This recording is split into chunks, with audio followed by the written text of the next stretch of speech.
Ano bang kaso nitong nakatakas according dun sa inyong intel? Wala, hindi ko gaano, parang theft lang daw yata, ewan ko kung basta parang ganon. Napakababang kaso. Alam mo, hindi naman kasi pinipili nung tumatakas, yung mga tumatakas kung anong kaso. Basta may opportunity yan, tatakas yan.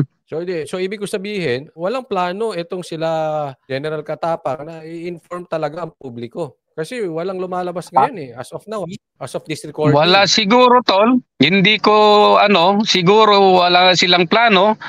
Ewan ko, baka busy sila. Pero dahil nga siguro mababa lang ang kaso, kaya siguro hindi nila rin-report.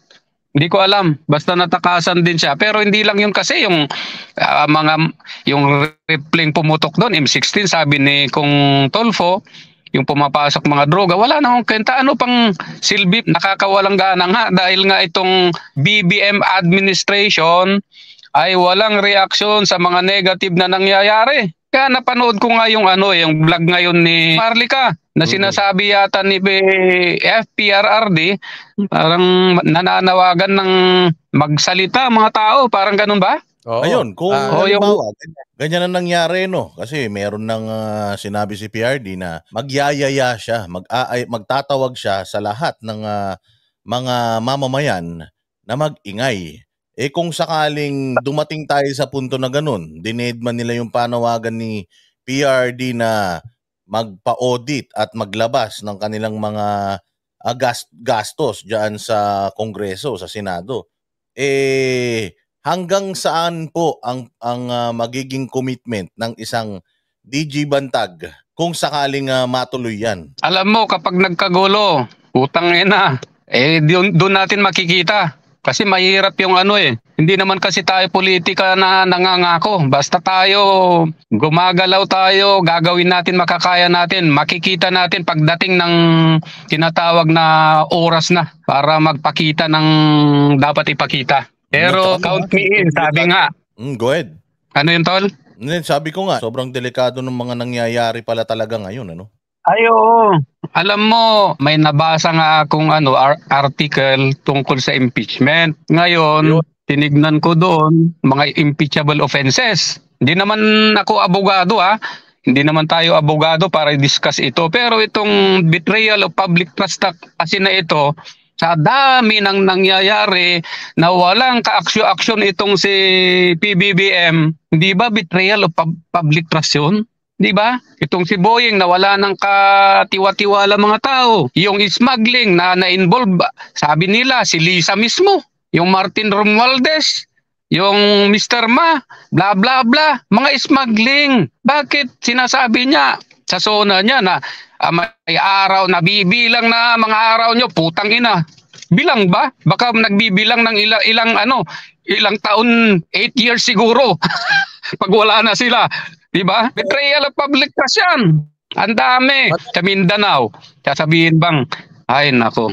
Sa nangyayari ngayon, sa abogado, magtanong kayo kasi kayo yung nakakapag sa mga abogado, mga banateros, tanungin nyo. Kasi sa sinasabi doon, sinong pwedeng mag-initiate ng impeachment? Kahit pa merong isang citizen, dadaan yan sa Congress. Pero mag-aano rin dyan, mag-i-endorse itong si Speaker Romualdez din. Utang ina. Wala rin. Walang mangyayari sa impeachment kung yan ang hinihintay natin. Wala sa nakikita ko. Speaking of impeachment, sa inyo pong personal na kapasidad at sa mga nangyayari sa bayan natin, kung hindi man kayo updated, kung ano lang po yung inabot ng inyong ng information, yung umabot na info sa inyo. Sa tingin niyo, sino sa mga nasa gobyerno ngayon yung dapat ma-impeach dahil sa betrayal of public trust? Sino sa tingin niyo yung mga opisyal? Sana si si Mrs. President, number 1 siya Ay, si Mrs. President, si PBBM siyempre. Kasi sa lahat nangyayari yan, hindi naman yung sinasabi nating pagkakamali ni Secretary Boying ay maglilid sa impeachable offense nitong si PBBM. Hindi naman daw lahat ng missteps ng mga appointees ay kasalanan ng appointing authority. Hindi ganun Kaso, wala naman kasi siyang ginagawa. Diba? Wala tayong nakikitang action niya So kung hindi niya kasalanan, in good faith siyang nag-appoint sa isang tao, itong si Boying, itong sino pa yung mga yan, hindi lang yun eh. Bakit hindi, halimbawa hindi niya inaksyonan, bakit hindi ka umaksyon? Ba't hindi mo palitan yan? Nagkakagulo na rin. Nabawas. Ano ang ebidensya natin na sasabing, yung betrayal of public trust, nakay PBBM na, di ba? Bumaba yung ratings nila. Yun ang ebidensya na discontented na ang taong bayan. At tahimik pa rin. O ano pa, sabihin na natin, isa lang yun. Yung smuggling na sinasabi, ito, china-challenge natin si itong PBBM administration na kung talagang malinis sila at hindi nga involved itong first family, kamo na lang itong si First Lady, bigyan natin ng assurance itong si Maharlika, Miss Maharlika. Bigyan ng 100% na security. Pauwiin natin. I-present niya lahat ng ebidensya. Tignan na natin, di ba? Tignan natin. Kung ma-assured, may assurance 100% na safe si Miss Maharlika. Kasi ang dami niyang pinapalabas. Ba't walang nagre-react ng mga senator, congressman o matataas na mga tao sa gobyerno na pwedeng mag-initiate ng move sana para itong, sige nga, Maharlika, para hindi mo sinisira ang administration ni PBBM, umuwi ka, bibigyan kita ng 100% na security. At umaasa ka, titignan natin ang mga hinaing mo at titignan natin mga sinasabi mong ebidensya. O di sana, walang ganito. Wala nang bumubulyak sa kanila, di ba? Bakit hindi nila patulan? Kung totoong wala. Sa tingin mo may pag-asa pa, DG Bandag, itong ating gobyerno, itong Pilipinas, administrasyon. Kasi hindi tayo pabor dyan sa ouster na yan. Ayaw natin yan. Kung halimbawa, tatanungin kita, sa tingin mo, yung mga susunod na 4.5 taon, meron pa kayang magbabago? May pag-asa pa ba? Sa nakikita mo sa mga nangyayari? Alam mo, Tol, mayroon pa naman sigurong pag-asa kasi nga tayong mga Pilipino masyadong mahaba ba yung PC natin, mapagtiis kasi tayong mga Pilipino. Alam mo nang niloloko ka nga, alam mo nang ganyan, pagbigyan muna natin, tignan natin, diskarte muna, baka magbago, mga ganun ba. Pero kung sa nagkamali yung mga pananaw na yon, yung mahabang PC na sinasabi ko, sa tingin ko walang pag-asa ito. Kasi nga, garapalan ang nangyayari according to mayroong ebidensya. Mayroon naman siyang mga ebidensyang nakikita ko Naniniwala ako doon Maliban kung iharap sa proper forum nga ito si Maharlika o lahat ng vloggers na may ebidensya against dito sa administration na ito once and for all. Dalhin natin sa proper forum. Tignan natin kung totoo hindi. Diba? Pero kung nakita mo naman, yan, intelligence fund, aawain nila si BP Sara, tapos yun pala, hindi naman tinanggal yung sarili nila, 1.6 billion, yung yun, sa Congress lang ba yun o mismong kay Speaker lang yun? Ano yung 331 kay Subiri, Senator? Diba? Unfair. Garapalan Itong smuggling.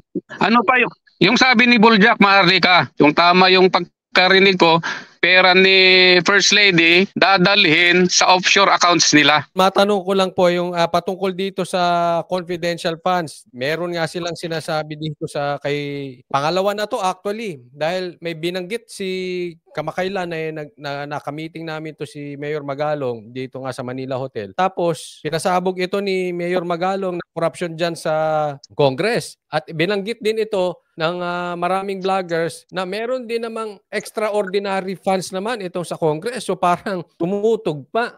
May koneksyon. Ito ay sa pamumuno ni Speaker Romualdez. Okay. Ano sabi niyo dyan?